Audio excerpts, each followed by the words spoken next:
tremendous amount of time before. Correct. And you're not going to change anything in how you prepare. You've been doing good before, obviously. Is him not being there going to Yeah. Yeah. It definitely changes how we prepare. Just better players. So it does change things, but I think the guys responded well. At the same time, we have guys that are going to be asked to step up collectively. They're going to have to respond and do that again. A multi-game suspension for the pre-series fracture. You telling me? I'm asking. Yeah. Speaking of preparation, how important is it to keep your guards out of the lane? Like the dribble, drive, kick, shoot? That's something that's it's easy to talk about. But with the perimeter players, Council and Cotton in particular, they do a good job of setting up all the screens for them and creating opportunities for them to get into the lane.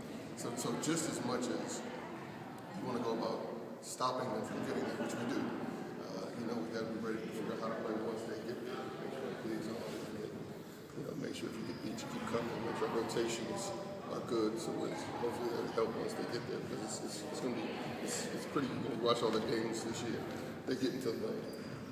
But how comfortable are you with your bench rotation? You dug a little deeper with the bench against St. John's. I'm going to a little bit more. How comfortable are you with that group? Very. The guys stepped in when they had the chance. They contributed. So hopefully we can do it again. Do you see guys like Moses and playing through maybe some of the jitters that they get? To get a few more minutes on the I don't think they have jitters. How's Hopkins' preparation? His preparation is coming along. He's putting it on. Comments after the section, some of us talked about playing up more tempo, just a rebounding defense, but you could get out a little bit more. Was that, do you think it was so that, or was there going to be more conscious effort before the game to take, get moving a little bit more than what you guys had been? No, it's solely a function of rebound.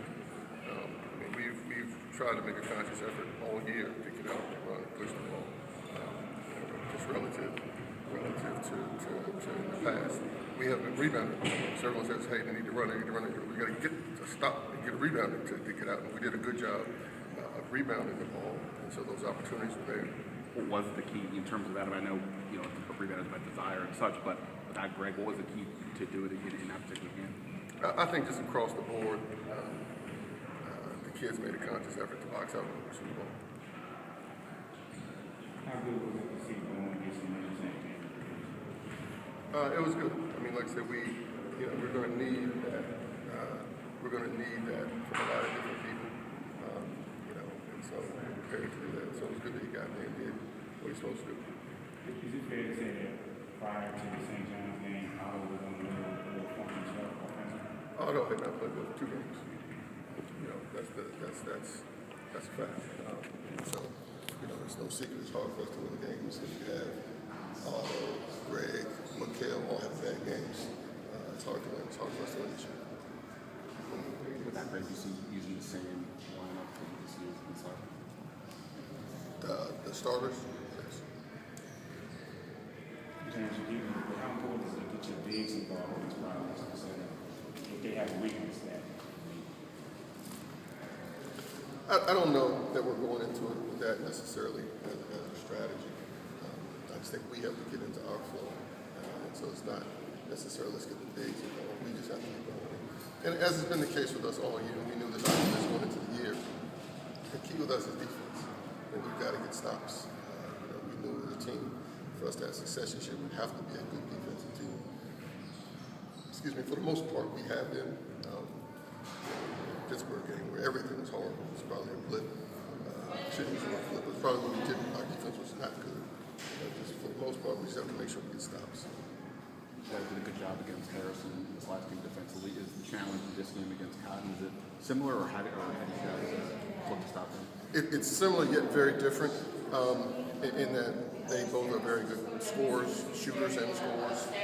They both can play with the ball and without the ball. The difference is how they go about getting certain situations for those kids. So in that way, I think things that Providence does for Cotton is very different than things that Harrison does.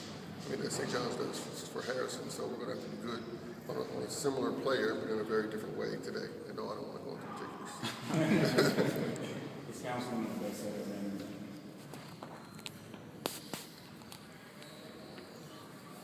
I haven't seen every team in the league yet.